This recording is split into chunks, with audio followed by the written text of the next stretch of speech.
Isang maganda, mapagpala, mapagbiyaya at makadiyos po na umaga sa bawat isa. Mga kaibigan, sa umagang ito, ang pagpapala nawa ng ating God Almighty ay sumasa atin lahat. Salamat sa napakagandang panahon na ibinigay niya po sa atin sa ngayon. No? Napakaganda. So, napakagandang umaga sa bawat isa sa atin. Mga kaibigan, dito na po tayo sa mga awit 69. So ito po mga kaibigan ito siya ay ating pag-usapan sa umagang ito. So ito ay katha ni David upang awitin ang punong mga awit ayon sa tono ng liryo. So ito po mga kaibigan, umpisa natin sa 1. O Diyos, iligtas mo, iahon mo sa tubig, sa pagkalubog, kung abot na sa liig. Purihin nawa ang Diyos sa pagbasa ng kanyang salita, tayo manalangin. Panginoon, maraming salamat po, Lord, sa iyong pagbantay sa amin kagabi, na ikaw ay hindi naiidlip at hindi natutulog. Na ikaw ay sa langit, Panginoon, subalit, concern po kayo sa amin. Lord, maraming salamat. Sa aming dakilang Ama, ang Diyos ni Abraham, Isaac at Jacob, dinadalain po namin ito sa matamis na pangalan ni iyong anak na si Jesus, naming Panginoon tagapagligtas. Lahat po ay magsabi ng Amen. Dito mga kaibigan sa 1, ating napapansin, O Diyos, iligtas mo, iahon sa tubig na nagpalubog, abot na sa hanggang liig.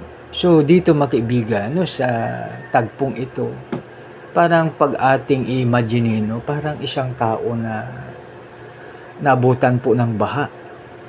Kasi alam niyo mga kaibigan, dito sa Ala River, sabi ng aking tatay, sabi niya, alam mo na, okay lang na lumusong ka sa baha. Huwag ka lang maabutan ng ulo ng baha, kasi yung ulo daw ng baha ay umiikot. Tapos may dalang mga damo galing sa bundok o kaya mga kahoy na galing sa bundok. Kung matamaan ka daw yun ay mahirap. So dito sa sitwasyon na ito, parang ating naranasan dito sa Metro Manila. Di ba? Dito may mga place po na siya, na binabaha. So dahan-dahan muna na pumapasok hanggang minsan hanggang liig. So dito ang sitwasyon dito ayon sa description ng ating salmista, mga kaibigan. O Diyos, iligtas mo, iahon sa tubig, sa pagkalubog, kung abot na sa liig. So ibig sabihin na madali na maapawan. So kaya dito, pag ito na ang sitwasyon, medyo simple kakabahan tayo. Subalit, ang ating Panginoon ay handang mag-rescue sa atin. So, tulad sa sinabi, mga kaibigan, na ang Panginoon, pag siya ay mag-rescue sa atin, hindi siya nauuna, hindi nahuli, kundi ito ay always in proper timing. So, ibig sabihin, in God's time. So, kaya napakaganda mga kaibigan, kaya anuman yung ating sinusuong na kung anuman nagpapalungkot sa ating puso, o anuman na nagpapastress sa atin, hayaan natin, huwag tayong ma-stress mga kaibigan. So may isang tao na yung kanyang isang kasama, sabi niya, may problem tayo. Sabi niya, huwag kang ma-stress.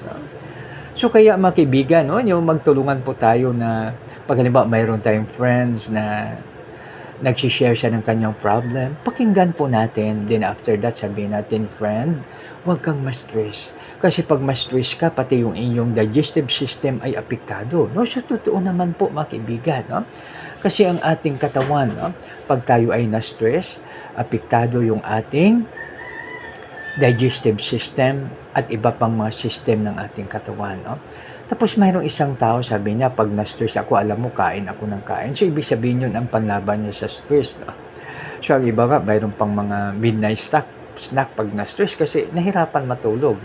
Subalit lahat naman po ay may paraan. Kaya mga kaibigan, anumang mga hindi magandang mga news na ating natanggap, ating karanasan na hindi maganda, huwag po na tayong ma-stress. Hayaan natin na ang problema ay mamroblema sa kanyang sarili. Let the problem worries about themselves. So dito mga kaibigan, aking basahin sa muli. O Diyos, iligtas mo iahon sa tubig sa paglubog kung abot na sa liig. Lumulubog ako sa burak at putik at sa malaking along nangangalit. So dito makiibigan, pag ating anuhin ito, no? Pag ating i-interpret ito, lumubog ako sa burak at putik at sa malalaking along nagagalit. So tatlo, burak at putik at along nangangalit. So dito makiibigan, pag ating i-illustrate ito yung parang sunod-sunod na problem na ating naranasan. Kasi minsan mayroong isang tao na sabi niya, parang wala na po akong kakampi, para wala nang tumutulong sa akin, para wala nang naglalab sa akin. So minsan, maaaring naranasan po natin yan. Subalit mga kapatid, tandaan po natin, ang sabi ng ating Panginoon, I will never forsake nor abandon you. Ang sabi niya, hindi kita itatakwil at hindi kita iiwan. So ibig sabihin, sa palagay natin, sa ating isip na sa ating pagkatao ay wala na. So parang hindi na tayo pinapansin o kung ano pa man. So ibig sabihin lahat na sabi ng iba, sabi siguro may balat ka sa puwit, bakit parang puro malas. Pero alam mo, mayroong tinatawag tayo na mayroong time, wait lang tayo. So may isang tao, sabi niya, bakit naman na nagpasa na ako para sa promotion, wala pa rin. Hanggang ngayon, wala pa rin, Pero subalit sabi ng kanyang parang spiritual advisor, in God's time, sabi niya, darating yan.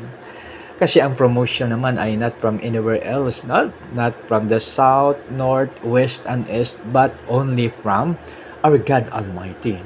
So, ibig sabihin, mga kaibigan, na pag yan po ang ating aasahan, pag yan po ang ating thinking, wala tayong problem dahil hindi tayo nagbo-worry.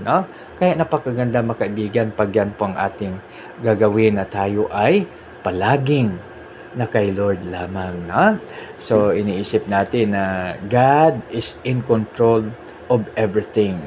So, ibig sabihin niya na no need to worry dahil ang Diyos natin ay nandyan lang upang tayo'y alalahanan. At alalahanin po natin, God answers prayer. So, ulitin ko po sa to, lumulubog ako sa burak at putik at sa malaking along nangangalit. So, yan, parang wala na tayong kakampi. Subalit alalahanin natin ang sabi ng ating Panginoon, no worry.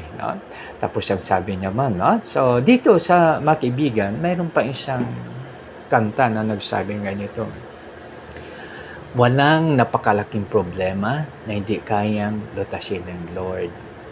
Walang napakataas na bundok, kahit na kasing taas pa ng Mount Everest, kayang-kayang ilipat ng ating Panginoon. Wala namang napakadilim na storm na hindi kayang pakalmahin ng Lord. So, ibig sabihin, unos ba yung storm? Ano ba sa Tagalog ang storm? So, there is no storm too dark. Tapos, there is no sorrow too deep. Walang kalungkutan na malalim na kalungkutan na hindi kayang i-comfort ni Lord.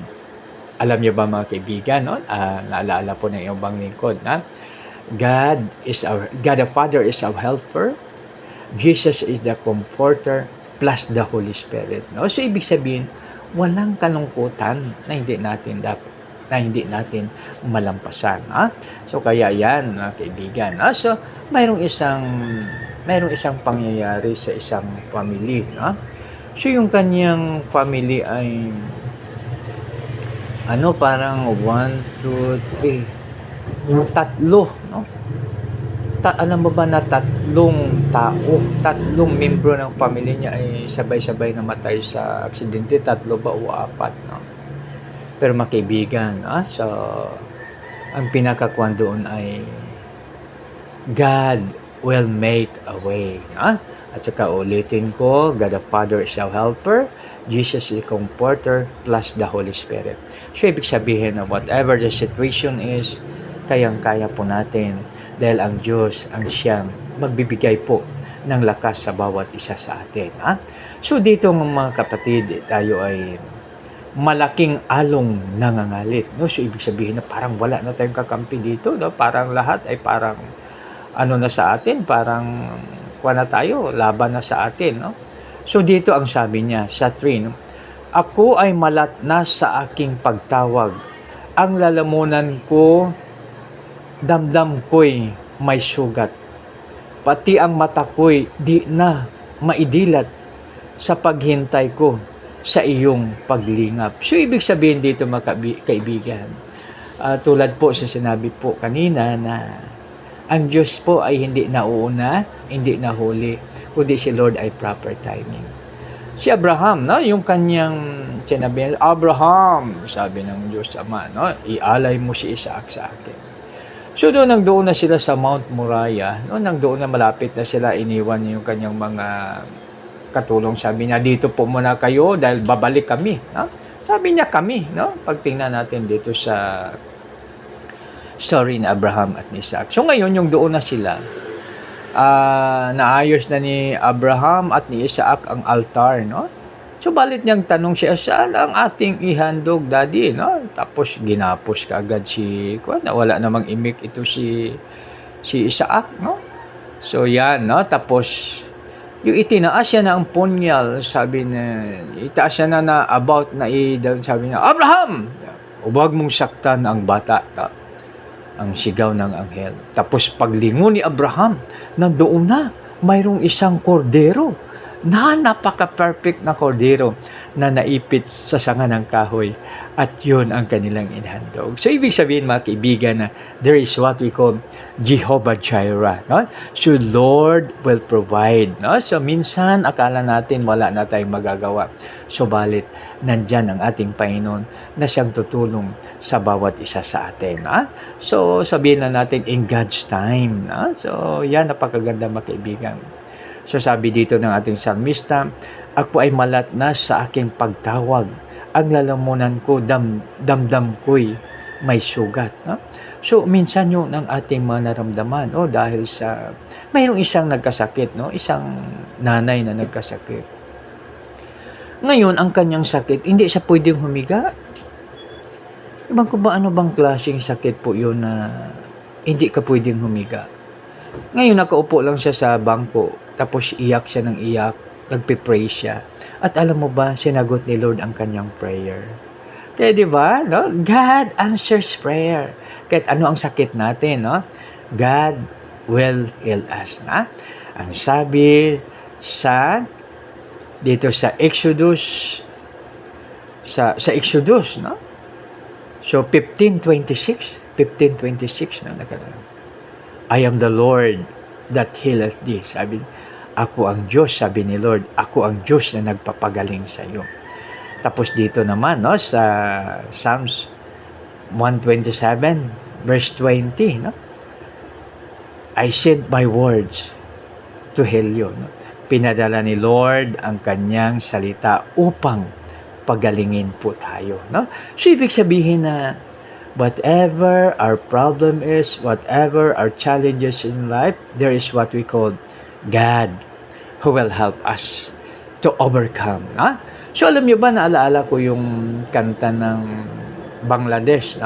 Sa Bangladesh, yung mga Bangladeshi pag mag-awit. So ang awit nila during yung bago sila mag-independent. Hanggang ngayon yung awit yan. We will overcome. We will overcome someday. So, ibig sabihin na sa lines po na yun, mayroon silang hope, mayroon silang pag-asa, na someday, God will grant their request, that God will answer their prayer. At kung ano man ang ninanais ng kanilang puso, ay suma sa kanila. So, di ba napagaganda pag yun ang gagawin natin, mga kaibigan? So, someday, so dahan-dahan lang. So, mayroong isang kwento sa ating mga Pilipino, di ba yung isang uwak? So, isang uwak, mayroong isang nakita siyang parang jar. So, ngunit yung jar, ang tubig, hindi niya maabot. Ano ang ginawa ng uwak, kumuha siya ng bato, dandan, tsak, ayan, tsak, tsak. Dapat pag nung dami ng bato na kanyang inipon, doon nakainom na siya. No? So why? Ibig sabihin na mayroong tinatawag na maging creative tayo, no? Maging resourceful tayo, no? Sa tulad ng uwak na yun, na sa kwento ng mga Pilipino, ay nagawa niya, no? So kaya sabi naman ng konsiderata, no? Na halimbawa ang anak natin ay malayo sa atin, no? So gagawa siya ng paraan upang siya ay mabuhay, no? Kaya kasi mayroong isang nanay na napakataas ang katungkulan ng kanyang love, yung kanyang mister, no? Na parang siya, mayroong siyang fear of the future. Sabi ko, ma'am, hindi ka po dapat ma-worry, no? Dahil sabi ng konsiderata, sabi naman doon sa kwan, yung nakita natin yung Jurassic Park, kung napanood natin, no? So, na pag maano nito, isa sa mga moral of the lesson, moral of the story doon, mga kaibigan, ay pagayaan natin ng isang tao. So, maghanap siya ng paraan para siya ay mabuhay. Subalit sa ating mga Pilipino, mga kaibigan, mayroong tinatawag tayo na tinatawag na yung parang nagtutulungan tayo, no? 'Di ba pag halimbawa sa probinsya, naranasan po ninyo abang lingkod, halimbawa ilipat yung bahay, no? So sa daming taong pupunta yan. Tapos siyempre yung magpapalipat ng bahay, so siya ay mag-prepare ng pagkain. So wala pong bayad yun. Ang ano lang doon ay ang mga tao po ay nagtutulungan, no? At ang pinakamalakas na numero doon ay 3, no? Pag magbilang yung leader, 1, 2, 3, so buhat ang bahay. Kaya ang bahay ay naglalakad, no? So bayanihan, no? Tapos halimbawa, mayroon namang tapos uso pa sa farm noon, mga kaibigan, na kasi wala pa noon ng mga farm machineries, no? So ang ginagawa po ng mga